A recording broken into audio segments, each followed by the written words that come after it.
Many of you are aware we had 2 documents that were up for review that you submitted comments, the CAG submitted comments on.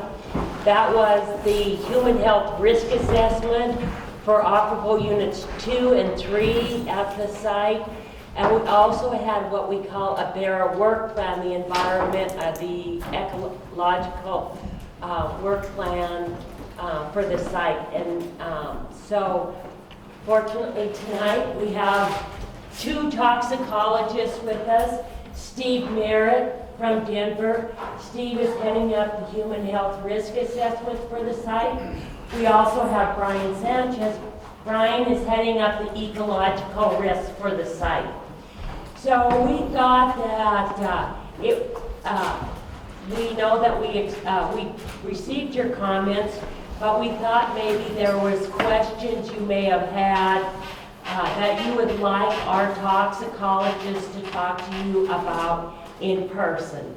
So what this is an hour-long question and answer period. So if you have a question, please feel free. If you don't understand something, want more information on the site, please let us know. We also have a couple other people here. We have Keith Large. Keith is the project officer for DEQ, the Department of Environmental Quality. We have Allie Archer. Allie is the project officer for EPA, and Allie is working with me and will soon be taking over the site. And we have Sarah Edinburgh. Sarah works for DEQ. She is our hydrologist. And finally, we have Larry Gears. Larry is a consultant for EPA that helps us on the site. So with that and those introductions, I'm going to get out of the way and I'll let you go ahead and ask your questions.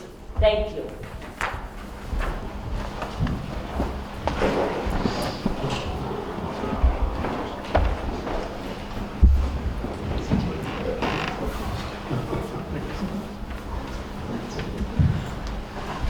Oh, I like this. No questions mean you guys understood this. Yes, go ahead. Oh, question for Steve. Yes. I don't know if you've had a chance to review the comments, but the community advisory who submitted comments on the human health risk assessment had some particular concerns about the data from the, or that went in, that you were able to use for the risk assessment, both the density of sampling, the location of the sampling, random grid versus focused sampling, and this is like the waste dumps and the repositories and that sort of thing. And then the compositing of sampling results to produce the data that you use. I wonder how you feel about the data you had at your disposal to conduct the human health risk assessment. And are you confident in the results based on that data, or do you some shortcomings that you need to address?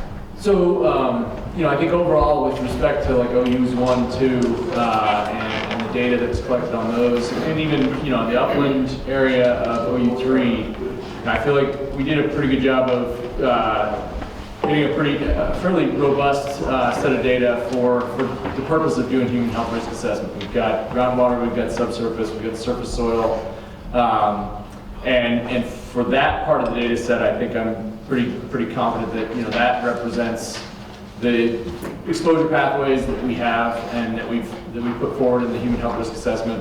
As you all probably saw, the OU3 risk assessment, the piece that certainly is lacking, there are data gaps that exist still, are with respect to fish tissue and background, frankly. So the background that we had originally intended to use for the fish tissue was not really comparable. It was, the FWP data is fillet data. The background data that we had looked at was the Montana State background for fish, and it included belly flap and skin on. And so that's not really a good comparison. Then it also came from lakes as well. So not really a one-to-one comparison. So that was somewhere that we'd come back to the project manager and said, hey, we need to get more data. Need to probably incorporate a fish collection and a background type study for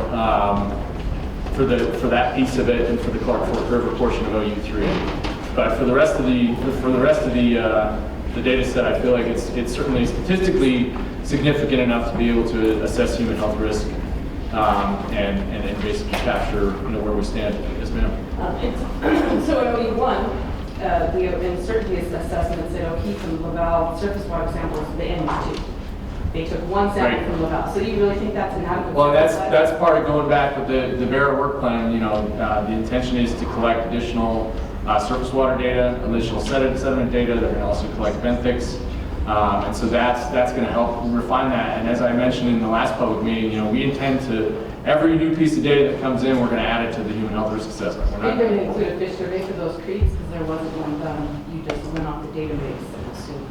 Correct. Yeah, and that's what we do. When we don't have a full data set, right, we have to go with whatever's available. And so, this was the first cut of the human health risk assessment. We produced the risk assessments based on that data that's available, and as new data comes in, as additional sampling is done, we'll refine that risk assessment and get to a place where we're all comfortable that that's a good comprehensive data set that represents the conditions on the site.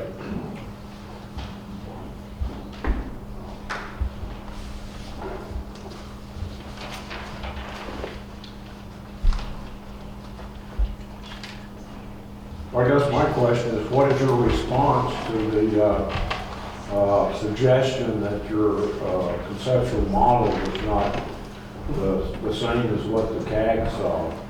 And that I'm not a specialist in this area, but it's my understanding that the CAG asked you to find the areas of higher concentration of toxic components and focus intense measures there rather than doing a grid pattern, more or less random sampling and averaging across that. Because if you do that, obviously the average is not going to be a reliable, accurate indicator of what the problems are. Yeah, and I think we hear this criticism of composite sampling pretty often. Composite sampling, while there's a possibility, like you said, for dragging the average down by sampling cleaner areas, there's also the possibility that you hit a hot spot and you're still able to capture that in a 5-point composite sample. And so it's a method of sampling that allows us statistically to characterize sites one to the next and be able to see where things stand. It stands up from a statistical analysis standpoint. But I definitely hear the criticisms that were raised about the landfills and whether or not you all feel like we've done enough characterization of those sites. I know that Sarah and Keith have heard that criticism as well. And if additional soil borings are done, specifically targeting groundwater or below surface soils and things like that in those landfill locations, it's going to be incorporated in the data set. We're going to look at it again. And I mean, it's not. This isn't a done deal. The OU2 and OU3 risk assessments. Given the fact that we have recognized data gaps in the data set with respect to fish tissue and other things, and the fact that we're going to go back with the Vera work plan and do additional sampling, we're going to have another cut at this. So, this is just a first screen to see where we stand, see what comes in, what falls out, and now we know, we know something from this first set of data. It's, that there's issues with groundwater, that there's some locations where there's soil issues, and so, certain land uses are going to be potentially precluded from some of that screening. And so that's what it tells us, and now it's refinement and continue to sort of work the process. Okay. So I'm a little bit hard of hearing, so just to make sure I heard you correctly. Yes, sir. You did hear what the CAG had to say about your sampling method, and you do intend in later studies to do some sampling in the areas of concentrated toxicity. Yeah, and I think there's an opportunity for us to take discrete samples in places, where you're right smack in the middle of a waste dump or whatever it is, to make sure that we characterize that. There's lots of ways to look at things at depth, and it's just a question of whether or not the RP and the project managers or what kind of data they're going to be after and how they're going to go about it. But it's definitely been heard. Thank you. Yep. That was kind of my question. Yes, sir. Where are you going to take the street samples in this next go-around? We do not have plans at this time to take discrete samples. The agency uses composite samples. That's how we collect samples. And it ranges anywhere from 5-point sample composites to up to 20, based on where we're at and what we're doing. It's used everywhere. This is not something where we single out to use at Frenchtown. This is what we use nationwide, and we have for at least 35 years that I've worked in the field. And that's what we base our samples on. And so, as Steve was saying, statistically, composite samples are accurate and tell us what's at the site. And is it worth, I mean, is it worth talking about the maps that we brought too? Yeah, we can hand out these maps. We made some maps to help everybody understand. So if you guys just take, there's basically 7 maps in each of these sets. So just, I guess, just try to hand out so everybody gets books, get some. And I'll go through these maps. And before you guys, some of you might have to share. I'm not sure if I have quite enough for everybody. All of these maps are on our website. And is everybody familiar with our website?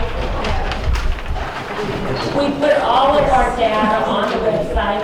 We put all of our major reports on the website. So now and in the future, you'll see documents that will say, we're looking for comments on these documents. Please feel, and we also have a repository, so you can come here to the fire station, and there's hard copies of the documents here at the fire station. And we'll continue to do that.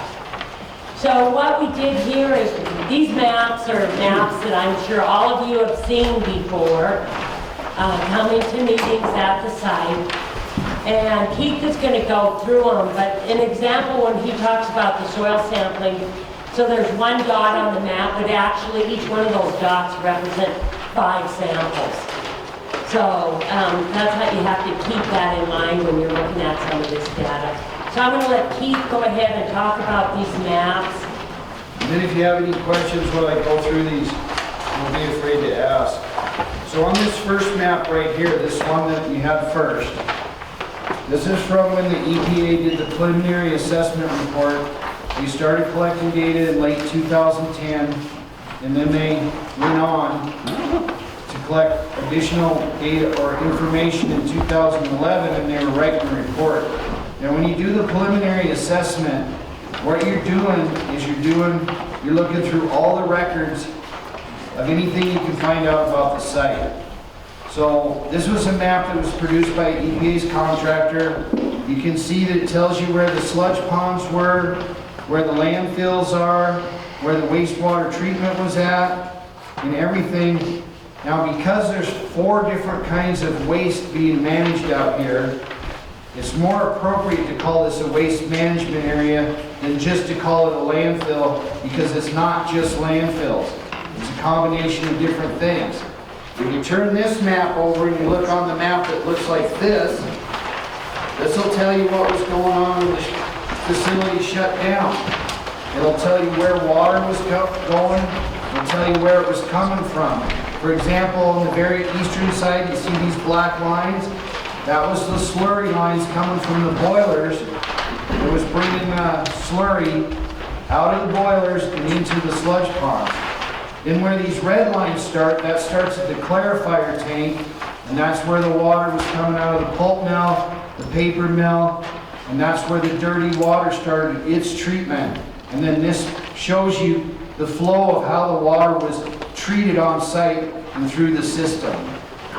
So another thing about this second map is it also shows the inside and the outside berm, the Clark Fork River berms that are being discussed at different times. And so you'll see that the waste management area is behind both berms. And the waste management area is outside the 100-year floodplain.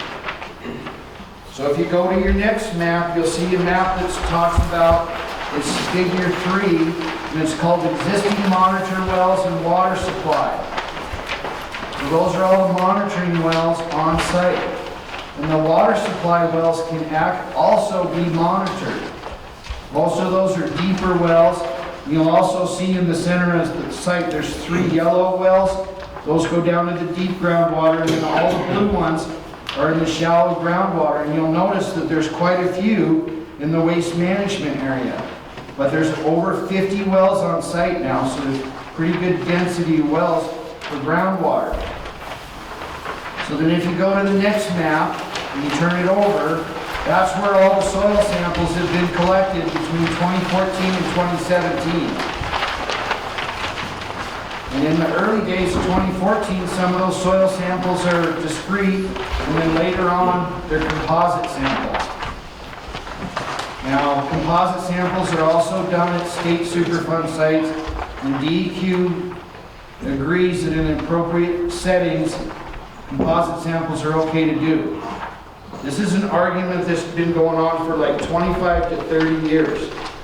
And some professionals don't like composite samples, but the agencies as a whole, our bosses tell us, do composite samples.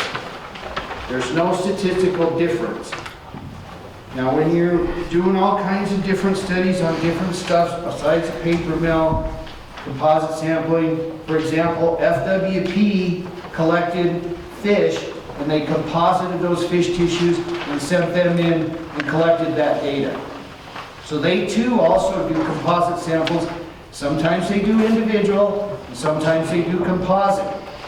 So just to help you guys understand that it's appropriate to do composite sampling. Okay, so now the next map. Yes. Can I ask a question Sure. about Sure. that? I don't think that there's something inherently wrong with doing composite samples, and I understand that that's a good way to characterize a site, but the problem is if you composite against things that are drastically different from each other. So you should zone it out and composite in certain zones, and then if you know, because someone who worked there for 50 years knows that some stuff is dumped in a place, that should be composite sampled itself.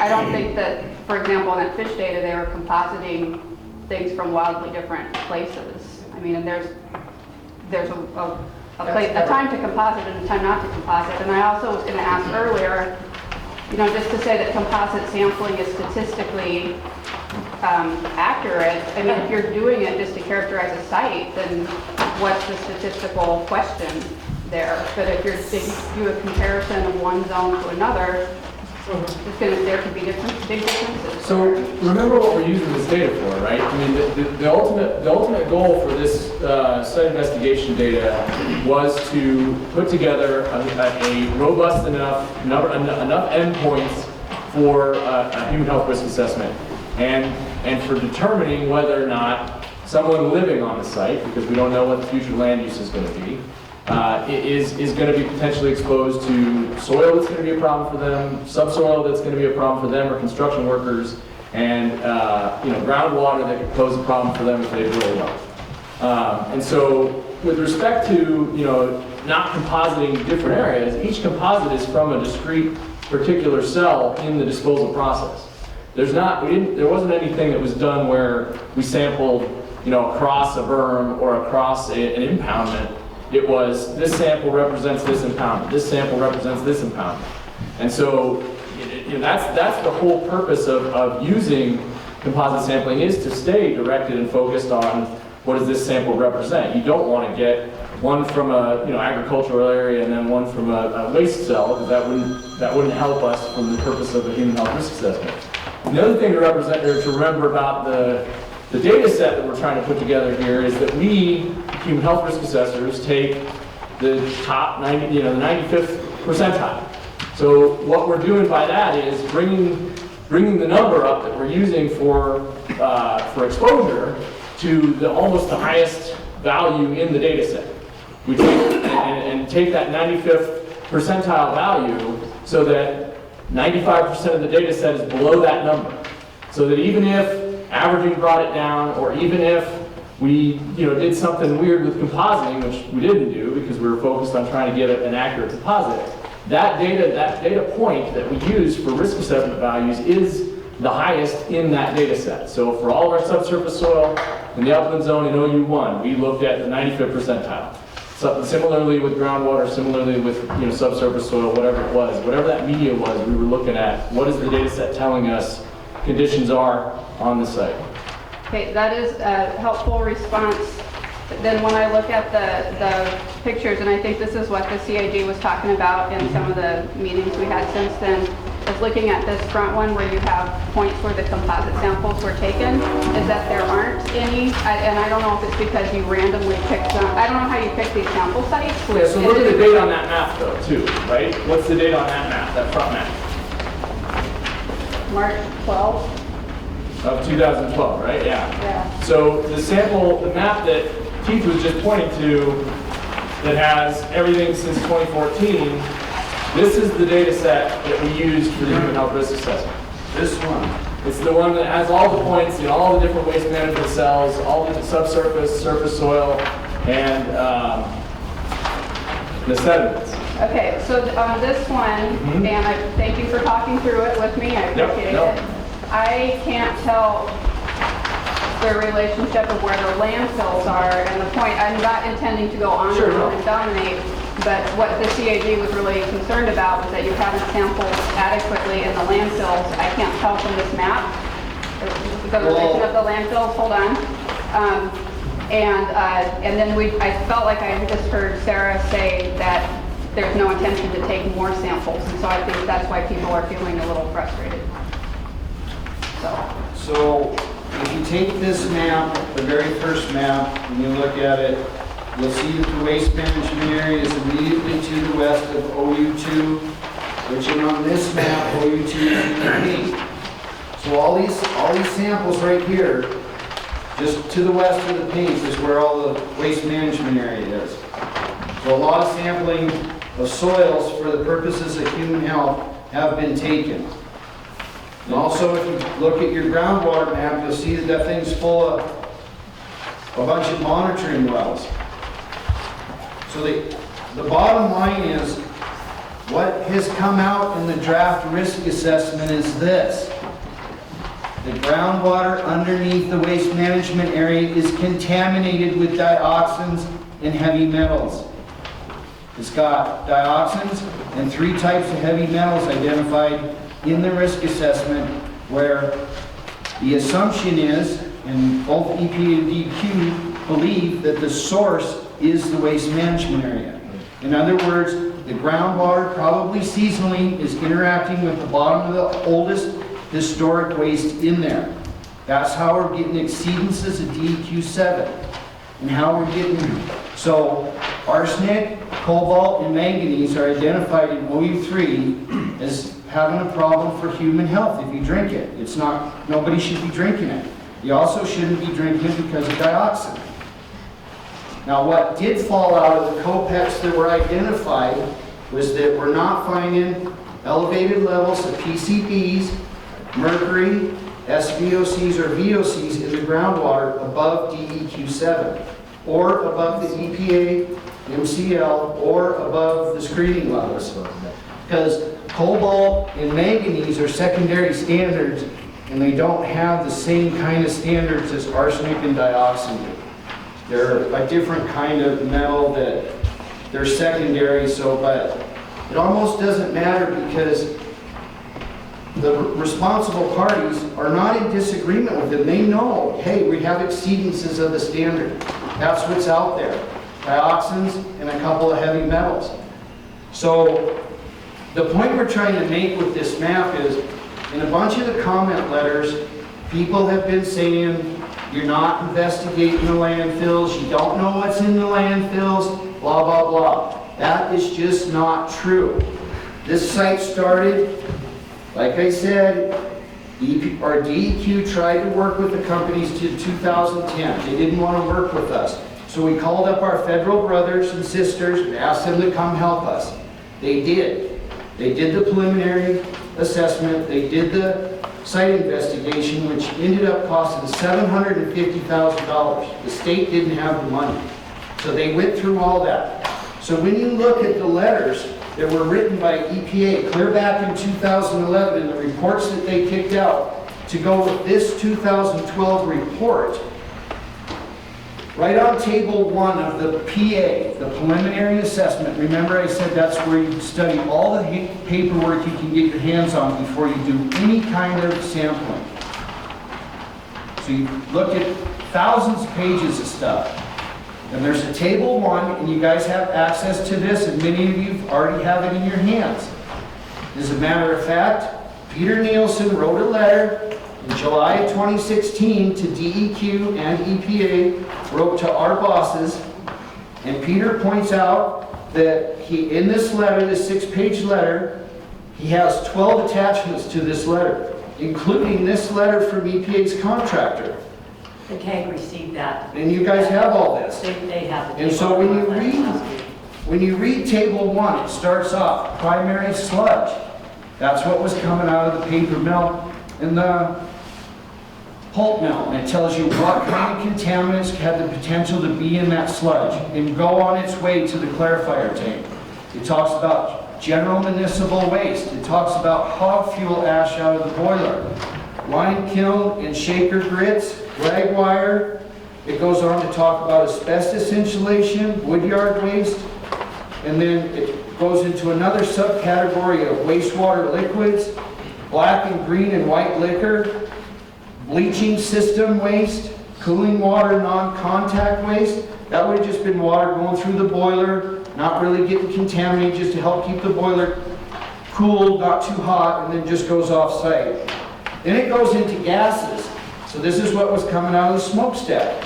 And it talks about hydrogen sulfide, all kinds of sulfides like that. That was what was coming out of the stack.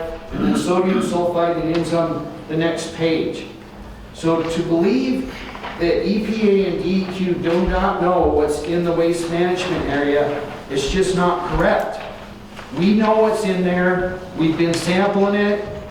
We've known about it for a long time. And we, like I just said, the groundwater proves that it's leaking dioxins and heavy metals. Jennifer. I just have just for clarification. So in the screening investigation, it determined that site's primary contaminated sources included the floor sludge ponds, emergency spill pond, exposed soil pile, and a landfill waste dump. And yet in the human health risk assessment and a final ERA for the OE1, it said that in 2014, the PRPs commissioned the collection of environmental samples from areas that were not investigated.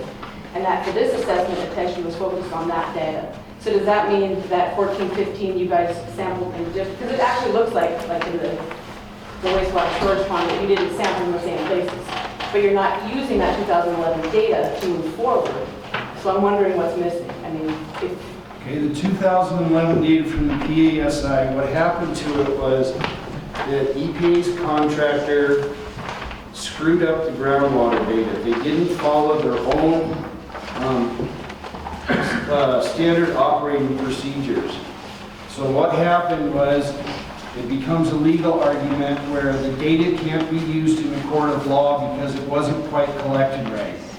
So instead of using any of the 2000 data, so the soil data, we used it as an indicator where to sample next. And for both the groundwater and the soils. And it was agreed by all the parties that they just wouldn't use the 2011 data because the PRPs had written a very strong letter pointing out there were some mistakes made. And that's what happens sometimes in the field in sampling. Sometimes mistakes are made. It's human error. It just happened. So they started fresh, collecting new data between 2014 and 2017. And that's the data that Steve is using to feed into his risk assessment, his draft risk assessment. Remember he mentioned earlier, it's not a done deal yet. And so that's the data that's being used, is the 14 to 17 data. So did anybody have questions for our risk assessors? They're only here for another half hour. They live in Denver, so if you have questions for them, go ahead. I'm sorry to interrupt. I know you have some. That's okay. You guys have some additional maps that show up gradient contamination in the river. You can take a look at that. It's been around for a long time. But why don't you go ahead and have your questions to the toxicologist? Just a question on the map that shows the shallow groundwater monitoring wells. The blue dots here on this map map, are each of those 5 samples from the same well that you composite? Or did you composite 5 wells? You don't composite groundwater Okay, that's samples. what It's I'm... only soil, only soil. Okay, so The groundwater's been sampled 6 times in a Steve, go 4-year ahead. period. I'll let Steve and these guys talk. Yeah, Yeah, that's what it is. Yeah, for groundwater, it's always just a direct draw out of the well, and they follow the purging initially, and then they okay, sample. thank you. Yes, ma'am. I have a question about the method that you used for groundwater. You said in the risk assessment that normally you would do a well-by-well analysis, but there weren't enough samples from each well in order to do that. It seems inappropriate to me, given the density of the monitoring wells, to average over like a 20-acre plot, an average groundwater level.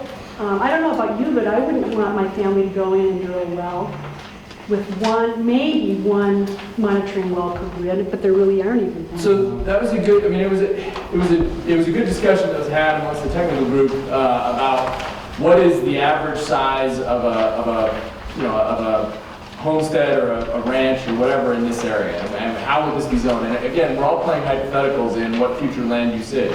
I agree with you that if they put a subdivision in there and everybody's lot size is a quarter of an acre or less, right, then you're absolutely right. But would they all then be on municipal water, or would they be on groundwater? And that's the question. Exactly. So we assumed that the land use for this area would be similar to the area around it, which, you know, has fairly large lot sizes, and so 20 acres, 5 acres is actually what we were shooting for with respect to this soil sampling.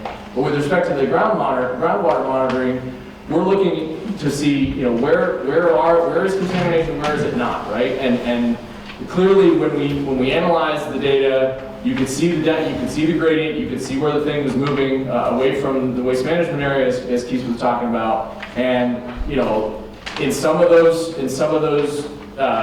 exposure areas, there weren't multiple, you know, the end value was 1 or 2, right? It wasn't 3 or 5 like we might want. But these are the wells that we have, and in most of those cases, the value that we saw of contamination in those wells was negligible and below background. So it's this question of, do we punch more wells just to get additional zeros, or do we, you know, soldier on with the data that we have? Yeah, you don't know that they're going to be additional zeros. You're right. You're absolutely right. No, You also don't know what the density of the lots is going to be, so You're is that a absolutely right. conservative assumption? I would say no. Well, one of the things we know is in OU3,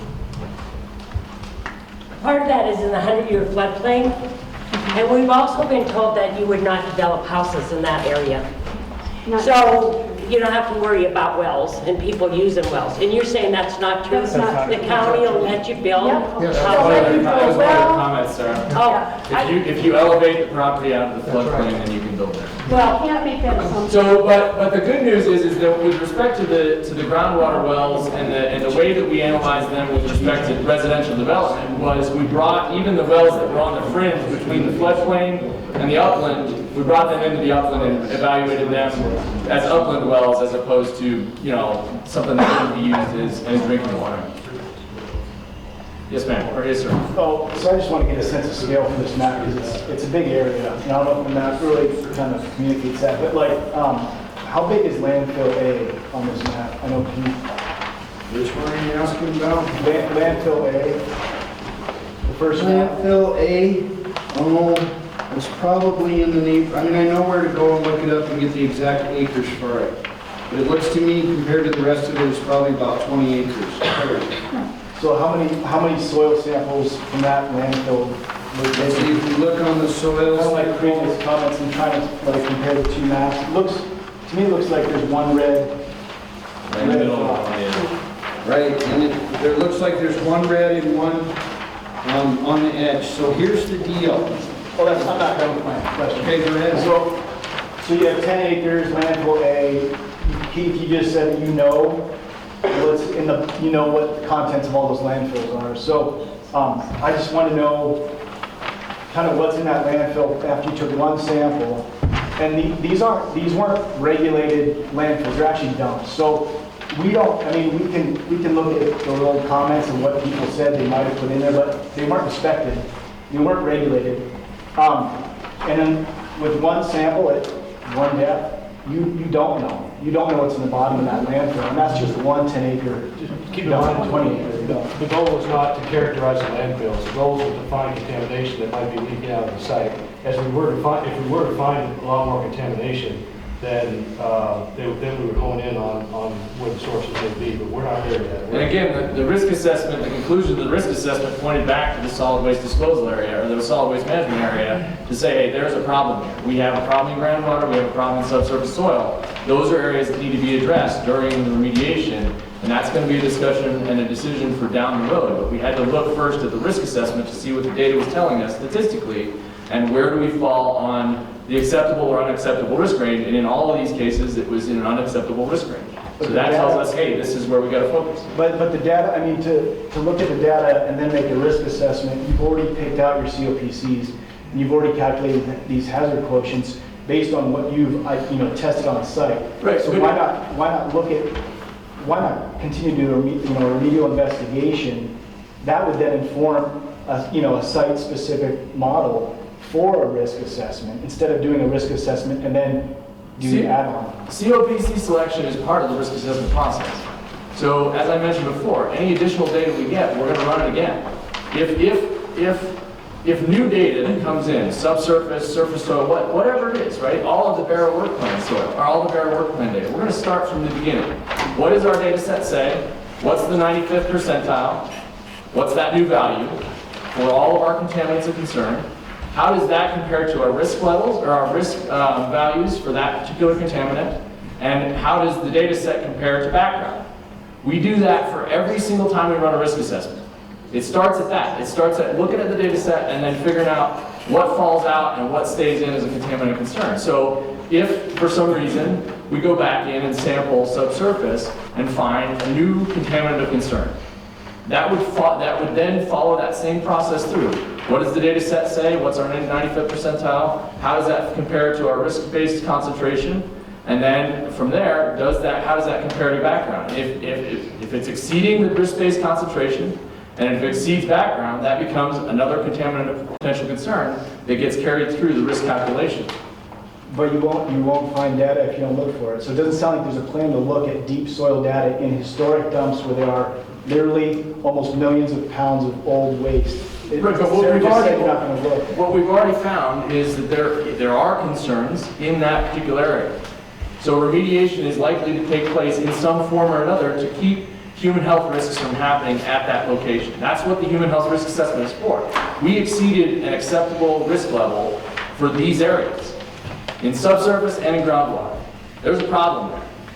Now, it's up to Keith and Sarah to say, what are we going to do about the problem? Are we fencing it? Are we changing land use? Are we doing something? Are we going to remediate it? Are we going to dig it out? What are we doing?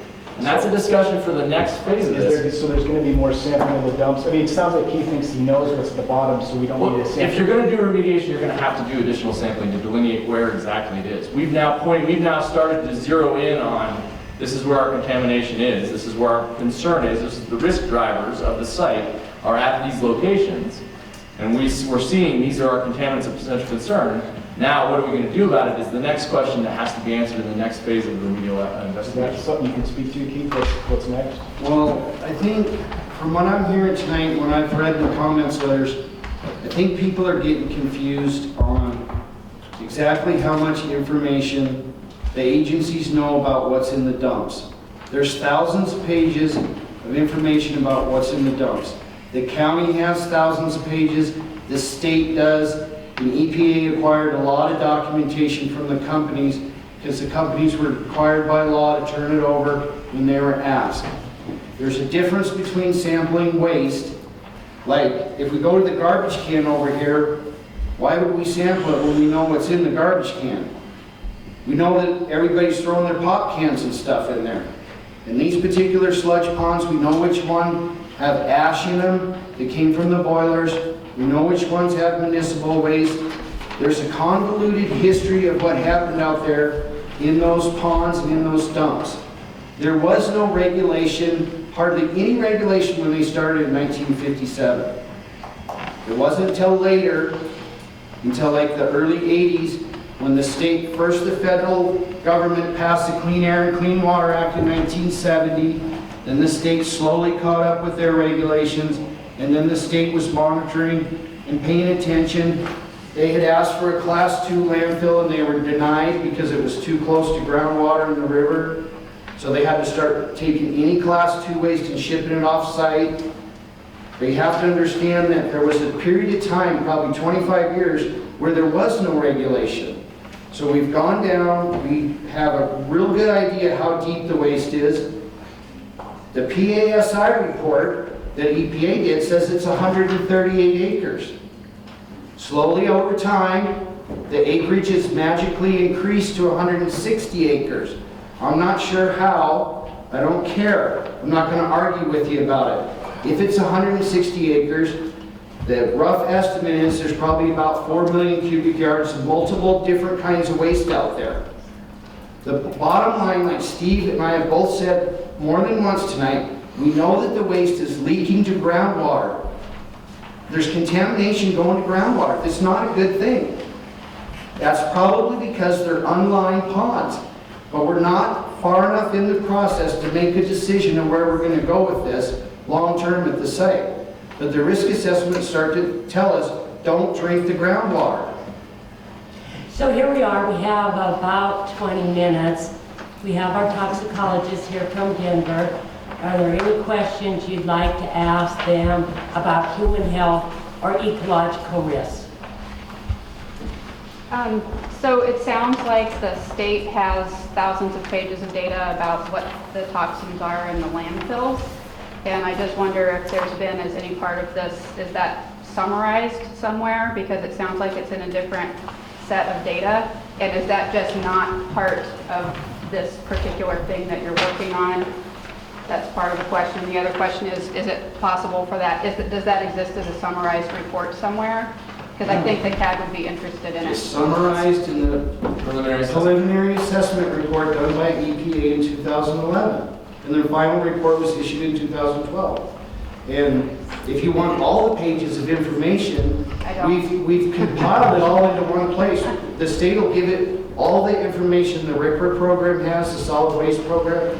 Remember, like Sarah and I, the two people from DEQ, we don't work in those programs.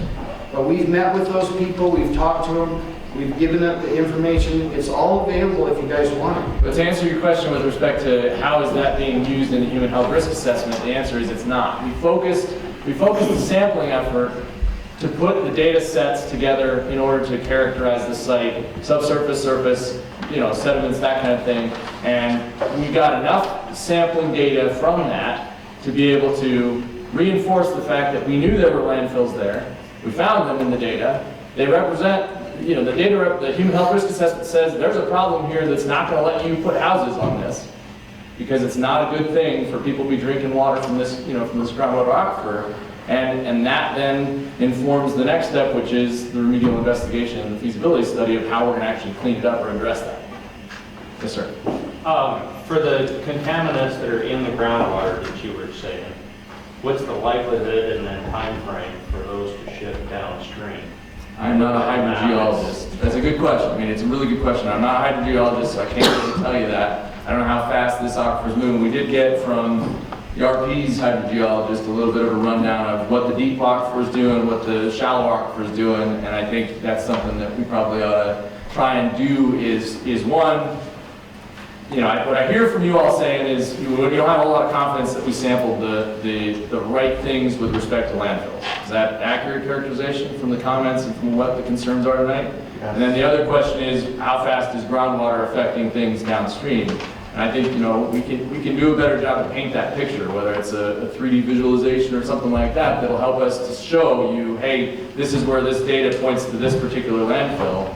But again, the conclusion doesn't change regardless of whether or not we collect more samples or not. It should point to the same thing, which is that there's buried waste on site that's leaching and moving. And the question that you're asking, I need to get back to you. I mean, the site team needs to get back to you on is with respect to how fast it's getting to the river, moving, downgrading. We haven't seen it in the river. Right, we have. So, just to make that point clear, we have not seen it in the river. So the material moving off-site, we have not seen it moving in the river. Right. And that's why we're doing additional sampling this summer. to see if we can find a connection between the Smurfit site and is contamination getting to the river. So we have not collected that sample. We have some data. Brian did even give a rundown if you'd like to know what additional sampling we're looking at for this summer. Yes. So have you sampled in the river? Yes, we have some data that has not indicated that we are seeing elevated levels of contamination from the site going into the river. Now, if you look at the maps, there dioxin in the river. Yes, it's higher up gradient above the river, above the site than it is below the site. Is there PVC? Thank you. In the river, yes. But unfortunately, there was the Bonner site. You guys remember the Bonner Mill? And if you look at the PCBs, it was probably the Bonner Mill that affected. We're not seeing elevated levels. But there's different kinds of PCBs that are associated with. And no, we're not seeing them. We saw very little on the site. So what I'm telling you is what we looked at when we sampled the river is the dioxin contamination was higher up gradient in the samples that we have than it was down gradient of the site. So we have to do additional sampling, and maybe Brian can talk about that to see if we can see a link between the site and the river. Yeah, so that is one thing that we identified as a data gap. So we have detected dioxins downstream of the site in the Clark Fork River in water and sediments. But comparing them to upstream, as Sarah said, there's not really much of a difference, and in most cases they're lower. But we only have data that goes down 2 to 3 miles downriver. We'd like to go down at least to Alberton and see if we see a difference, and collect additional data upstream and adjacent to the site. So that stuff you're planning to do? Yes, yeah, that's a very important question to see if the site is influencing the Clark Fork River. And it's a big question, and we want to collect the data to say yes it is, or no it's not.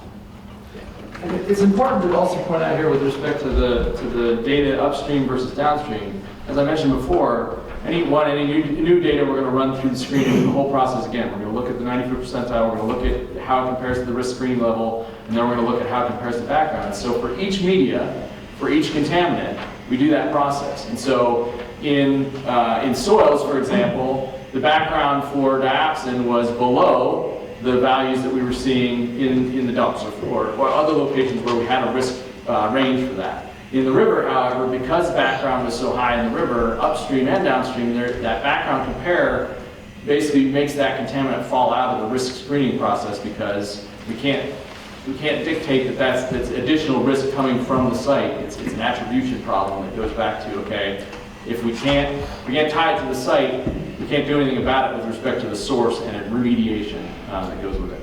Are you considering fish movement, this dioxin? Yeah, and so that's, again, the fish piece, this is one of the, we all agreed that we need to do additional fish sampling. And we also need to do probably a background study that looks up and downstream of Bonner, up in other watershed area locations that are, potentially outside the airshed, whatever it is. We need to really look at that, because right now we're carrying through fish tissue because there's nothing to background compare it to. Like I said before, the river or the lake data that we had for dioxins and PCBs wasn't comparable. It wasn't fillet data. It wasn't from a moving body of water. And so we've got to look at whether or not, we've got a robust enough data set to do a background compare for. And then we've also got to be looking at fish tissue the way that people are going to consume it as well. I have a question. Yes, sir. David, you had a question? Oh, I'll let Okay. public go first. When we're talking about water contamination, we're talking about sampling from the river itself. If the mill was still pouring contamination into the river or through the settling ponds and through that way, that would be different testing than I'm talking from public water supply operator. So we're dealing with aquifers, And in those aquifers, our aquifers are not going to normally contaminate the river. So if we're finding arsenic, manganese, and cobalt in that general area you're talking about, that if it's migrating, downgrading or downstream with the flow of the aquifer, you know, fast-moving aquifers like that one could move, you know, 20 feet a day or more. So as this continues to move down, it could possibly affect other areas that you've tested for and had zero results. And then, you know, 2 or 3 more years down the road, as the aquifers change, as we get more precipitation, less precipitation, we could be pulling this contamination up from a well, you know, like you said, Alberton area. So one, I hear the team needs to put together a hydrogeologist to talk about what's actually happening underneath the site with the groundwater. But the other thing is, what we've got is a very shallow groundwater aquifer that's flowing towards the river. So it goes to the west from the site towards the river. And when we talk about where we're seeing contamination, remember what we did with the risk assessment. We focused on residential occupation of that land and using those groundwater aquifers as the primary and only source of drinking water for those residents. And so when you put it in that perspective, the reason why we bust for risk, the reason why we exceed the acceptable risk range is because that person in that house is drinking that water for a lifetime. These are extremely small levels that we're talking about, extremely small concentrations of contaminant, but they're enough to push us over the acceptable risk range, which is again 1 in 1 million excess cancers, or a hazard index of 1, which is just a slightly exceedance of risk range over nominal background of the human population. And so it's really important to point out that, like, I think the hypothetical you were playing out is that we're going to contaminate an entire aquifer, and everybody who's drinking anywhere between here and way downstream is going to be impacted by this. That's not the case.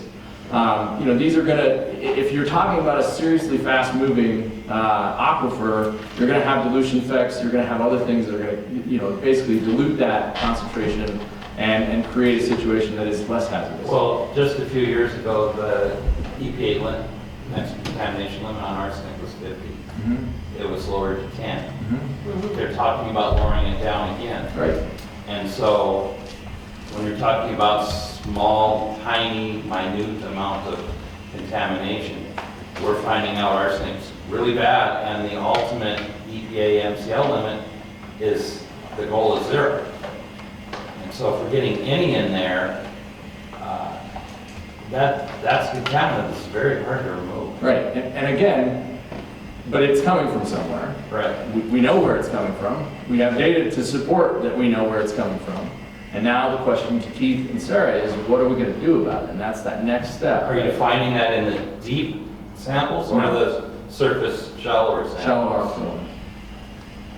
Yeah, it's a shallow. Just to mention, we already have plans in place to continue monitoring groundwater in 2018 and 19, and at the end of 2019 will determine if we have to continue monitoring it, depending on how long this Superfund process takes.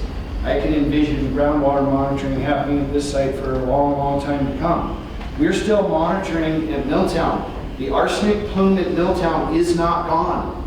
Yet the cleanup finished in 2012. The cleanup on the ground and all the source removed. We're still waiting for the groundwater. The arsenic's been slowly coming down, but we monitor it twice a year. It's just the way this Superfund works sometimes. Yeah, I had a couple of questions. First one for Steve. Again, getting back to the grid size, where did you get to the 20-acre size? Why not smaller? Why not look at like 5-acre or 1 acre? We've got a few dioxin contaminated sites and penta sites in Missoula, and we are used to a smaller site, a smaller grid sampling. Sure. Yeah, I guess I'm curious as to if you considered a smaller one? We did, like I said before, we definitely did. I remember the conversations amongst the technical group about, what is an appropriate resident, or what is an appropriate lot size? And so we did sort of an average, we looked at the assessor data for this area, we looked at what the average sort of lot size was, and we went with that. And so, again, if land use changes and there's some expectation that people are going to be, everybody in an entire residential, subdivision is going to be punching a well, then that's a whole different ballgame, and you're going to need to do additional assessment. That's a clear land use change from what the human health risk assessment says. But again, it doesn't sound to me like that's the direction that even the land zoning is allowing that to happen. So it's really, we had to start somewhere, right? And so 20 acres was an average for the lot size in this area. Okay. The other question I had about with the grid-based sampling and looking at the human health risk is when you looked at some of the time-critical removals, Sarah, and plugging that into an evaluation of a 20-acre parcel, does that somehow, I guess, dilute or not accurately portray the true risk of that entire grid? I think from a statistics standpoint, I think we get a pretty representative set of samples. I mean, I'm very confident, as I said at the beginning, that this set of data, surface, subsurface, especially in subsurface areas where we know we have landfills, where we know we have buried waste, and then the sediment data that's been collected from the site is sufficient for us to be able to do a human health risk assessment. However, it's not sufficient to be able to delineate exactly where contamination is and where you've got to actually put a bucket and where you've got to do dig, right? That's a different set of site-specific, hey, we need to be out here and do additional sampling, and that's all going to happen in the next phase of this operation. The human health risk assessment just says, what can we and what can't we do on the site in its present condition, and what needs to be done in order to allow unlimited use, unrestricted exposures. And I think it's important to point out that on those larger areas, we took 20-point composites. Yep. So instead of a 5-point, you're actually collecting 20 points on those, so you're collecting a lot of data on those sites. Yeah, I recognize that. It's just the size of those grids. On the PCB removal that happened in OU2. Okay, so all the PCBs in OU2 where they asked to do the little removal was less than 10 parts per million. Under the TSCA rules at an industrial site, they would have been allowed to ask to leave that behind, and the agencies could have granted them that wish. Now, because it was such a small quantity, they did ask to also remove it. It was removed and filled with clean backfill. It was tested before it was put back in place. So the bottom line is, when you look at the numbers, and the PCB concentrations are so low, if you add it and mix it into the risk assessment, it doesn't change the risk assessments for PCBs. The concentrations were just too low. It's not like it was at Bonner Mill, where it was in the hundreds and thousands of parts per million. Again, screening, just asking questions. Yeah, screening. The other question I have is for Brian. I noticed in the baseline ecological risk assessment work plan that you're looking at sampling some of the conveyances in low-lying areas. Right. Can you talk a little bit more about your plans to do that? But how many samples are those going to be composited, or what's the So I think right process? now, I believe we've identified 13 locations on site, and we've targeted on-site ponds. So what we'd like to do is collect sediments and surface water and potentially invertebrates if we can gather enough mass for analysis from those ponds. Those ponds, birds use those, other wildlife use those ponds, so we think that's an important data gap. We don't have any information from those ponds yet. So do soil and groundwater and possibly invertebrates? No, so sediment. So we identified areas that contain water all year, most of the year. The sediment that was collected previously, it was called sediment, but it wasn't subaqueous sediment, so it wasn't an actual ponded area. Okay. So we identified those areas as data gaps. So we intend to collect sediment, surface water, and bugs, so invertebrates from those areas. So what might, the ducks be eating when they're on the pond, that kind of thing. And those are 13 separate areas? We've identified 13 ponded areas on site. When is that testing? We're going to collect those this summer. And then the very last map that I handed out is also where Brian has suggested to sample in the river. The very last one that says figure 2. That's what's in the bear. We're planning to sample in the river this summer. And how far does that go? 16 miles downstream to Alberton. That's what we're working with now. Again, we discussed this with an EPA hydrologist that suggested that down to Alberton, it's kind of a low energy, slow moving section of the Clark Fork, that if we were going to see some of these contaminants that kind of reside in those areas, that we would see them in those areas. Right now, again, we only go down 2 to 3 miles. We think it's important to get some more data further downstream, just to see if we can flesh this out more, if we are seeing, spikes or higher concentrations downstream versus upstream. Is that kind of an average that you use? I mean, I just kind of, In average that distance. 16 miles, is that sort of a, No, that, again, I'm relying on the hydrologist's expertise on that, and that's what he suggested. So he's saying that's a slow-moving part of the river, so that's the most likely part where contamination would try to drop out and end up in the sediments of the river. And if the contamination's in the sediments of the river, then it gives it the opportunity for the pathway to be in the macroinvertebrates or in the other little small fish like sculpin and stuff, suckers that don't move too much, but end up going all the way up the food chain to the sports fish, which we eat. Or also with the bull trout, even we can't catch them and keep them, but the tribes, we had a pretty good meeting with the tribes today. It lasted for 4 hours. A lot of information discussed. And of course, the tribal members, bull trout is what was naturally here, not the rainbows and stuff that we have now, but these contaminants like dioxins can go right up the food chain. So this is what Brian suggested on that last map for in the river and off-site. Collect that data this summer.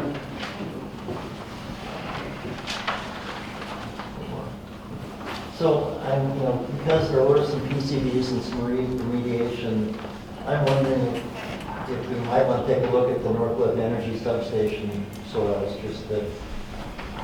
Yeah, if so that's yes. been done. No, we're having a look at that. Thank you. Yeah, and I can understand why you'd say that. We thought about that too. And do we have a problem associated with that substation? Yeah.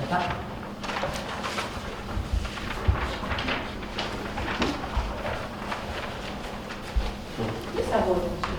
So I'm wondering 2 questions about OU1 and choosing the priorities. So Sarah has said multiple times that OU1 is clean. Does that mean there's no contaminants on site? And then the second one is if, based on the 2011 report, the waste dumps were identified as a risk, why wasn't that site done first, that HHRE done? That predates me, Sarah. I'm gonna have to. Yeah, it was very easy. We were asked. And some people may have been at the meetings at the Frenchtown West Valley Council meetings, and you weren't there, but there were people there, and they said, listen, we want redevelopment at that site. And we said, we can look at the agricultural land first and get that taken care of right away. And it was sent to us from the public, yes, do that. And so that's what we did. And I know you look at me and you don't believe me, but really, I think that there's even documentation on film from news channels that we probably could get for you, that, that people requested. So that's why we did that. And the waste management unit's in OU3, so that was, yeah. So I'm just wondering why the priority was at OU1. But we versus the collected risk. data in OU1, OU2, and OU3 at the same time. There was no priority in collecting the data. What the priority was completing the risk assessment. So we knew what kind of contamination, or we were getting a very good sound idea of what kind of contamination we were dealing with on all 3 operable units. So it wasn't like we said, oh, we're just going to ignore 2 and 3 altogether and just do 1. No, we did all 3 of them at the same time to collect the data. So does that make sense to you? It was just the paperwork on the risk assessments.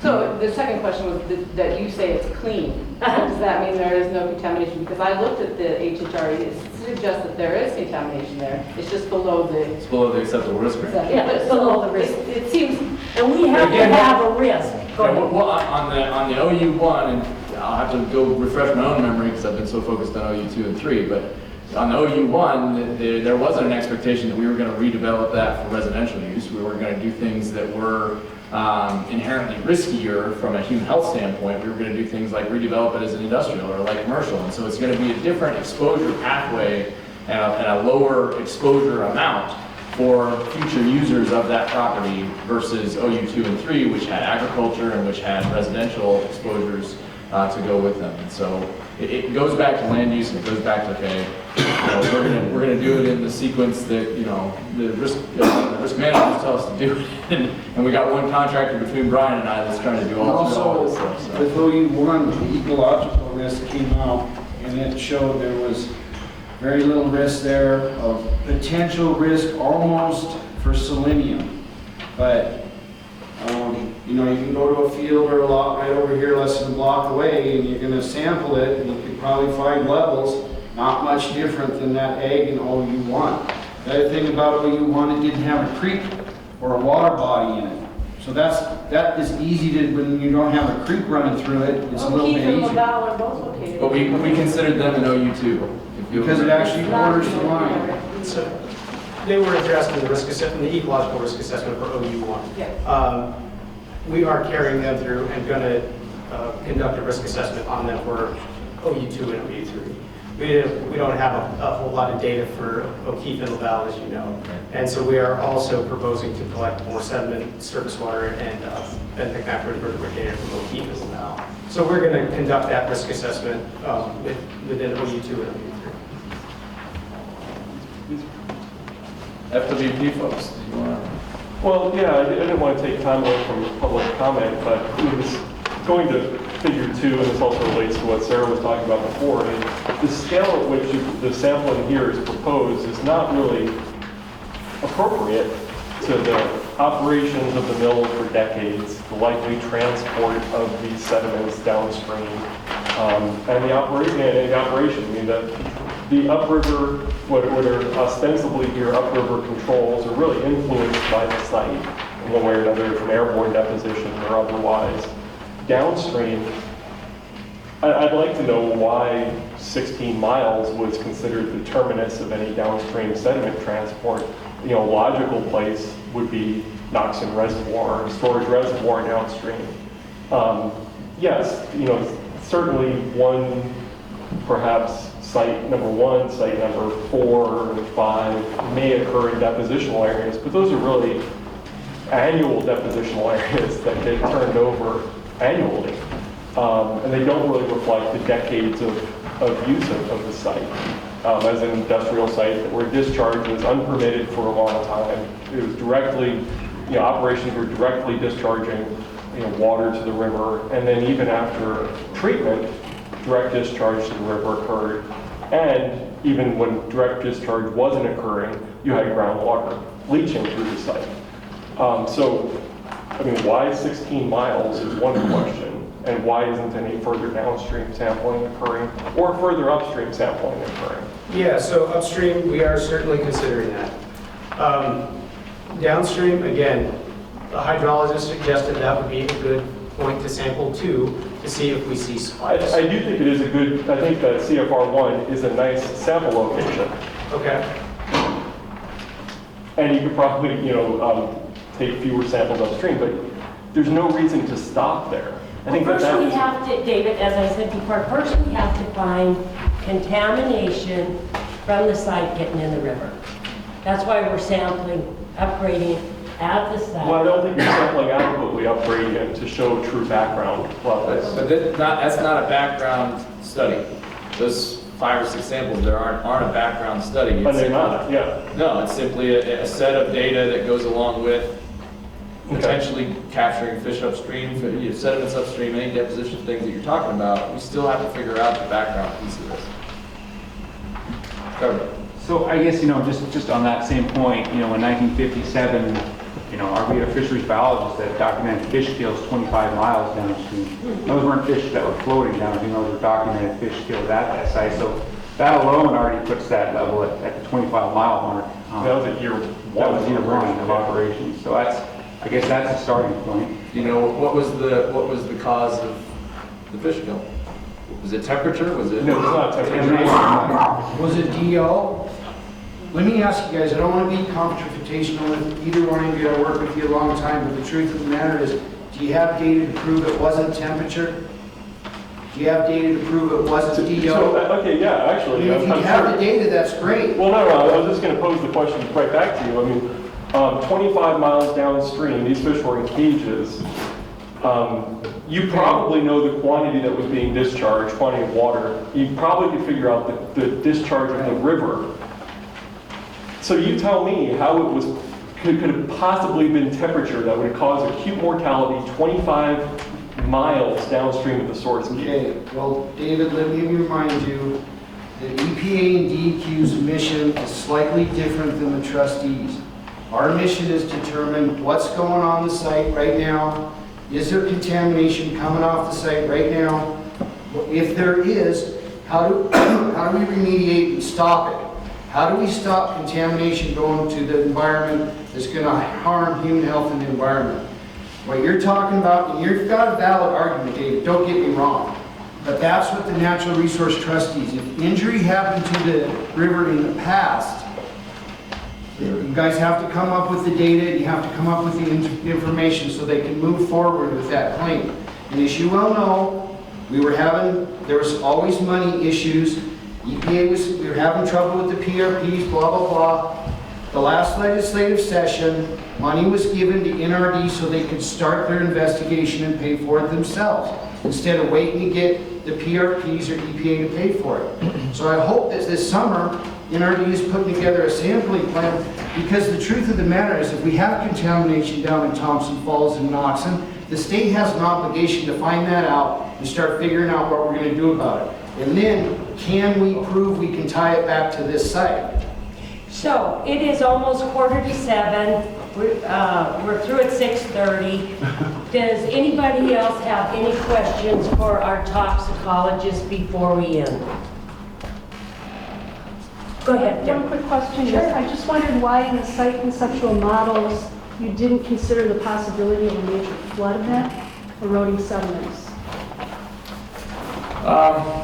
You know, I think partially because the berm study was still underway, and the fact is that, you know, we still don't know, you know, with respect to whether the berms have contamination in them or not. And so it's not something that, you know, we could model in a human health risk assessment. And that's going to be, the other piece of that is that that's an acute event. That's a one-time slug going down the river. That's not what we do in human health risk assessment. What we do in human health risk assessment is say, hey, if a resident is living here for a lifetime, what's their risk from the contamination that's present on the site? So it doesn't align well to a site conceptual model. It's not that we didn't think about it, and obviously the berm study is underway, but it's not something that we do in human health risk assessment. Well, it's just that I'm thinking that sediments could get deposited downstream Right. and contaminate fish and Right. over a long period of time. No, understood. And I think that's, you know, that's as good as we can do from the standpoint of modeling and understanding what the data set at present says. That's a hypothetical future event, and it would require additional sampling to be able to assess what was the impact of that event and how does it affect human health in the future or eco health in the future. So. Any other questions?